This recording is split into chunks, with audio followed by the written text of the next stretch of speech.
Hello guys, তোমরা সবাই কেমন আছো? আশা করি ভালোই আছো। আজকে তোমাদের সাথে শেয়ার করব নবমীর দিন আমরা কি করছিলাম।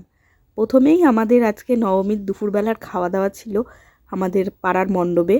আমরা চলে গেছিলাম খাওয়া দাওয়া করতে। এই যে আমরা বসে পড়েছি। দিয়েছিল ভাত, ডাল, পাঁপড় ভাজা, তার সাথে দিয়েছিল পটল চিংড়ি। আমাদের পাড়ায় প্রত্যেক বছরই এই আয়োজন করা হয় কুপন কেটে একটা খাওয়ার সিস্টেমে। এটা আমরা প্রত্যেক পাড়া প্রতিবেশী সবাই একসঙ্গে বসে খাওয়া দাওয়া করি একসাথে। তারপরে দিয়েছিল চিকেন কষা, তারপরে সবার লাস্টে ছিল মিষ্টি, চাটনি আর পাঁপড়। তারপরে বিকেলবেলা রেডি ফেডি হয়ে কয়েকটা ফটো তুলেছিলাম। দেন তারপরে আমি বেরিয়ে গেছিলাম ঠাকুর দেখতে। ঘুরতে গেছিলাম কল্যাণীতে।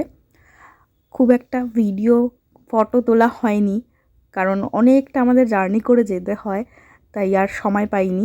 দুই একটা ফটো তুলেছি। আমার লুকটা কেমন লাগছিল নবমীতে তোমরা জানিও। আর আমি অষ্টমীতে কিন্তু শাড়ি পরতে পারিনি, আমি নবমীতে শাড়ি পরেছিলাম। শাড়িটা পরে কেমন লাগছে আমাকে বলো। আর এভাবেই আমাদের নবমীটা শেষ হয়ে গেল।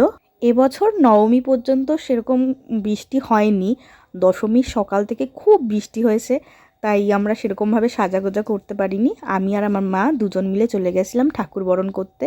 ঠাকুর বরণ করার পর আমরা একটু ফটো তুলছিলাম।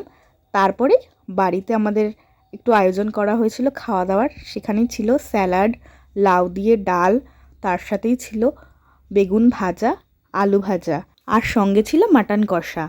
আমরা খাওয়া দাওয়া করছিলাম, একটু আড্ডাও দিচ্ছিলাম। বাইরে তো খুব বৃষ্টি হচ্ছিল। দশমীর দিন আর কোথাও বেরানো হয়নি, আমরা মণ্ডপেই ছিলাম। মাটন কষা দিয়ে ভাত খেলাম জমিয়ে। তারপর চলে গেছিলাম মণ্ডপে। ওখানে প্রতিযোগিতায় আমি 3rd প্রাইজ পেয়েছি। আমার ভিডিও যদি ভালো লাগে লাইক কমেন্ট শেয়ার করো। পুজোটা এইভাবেই কাট।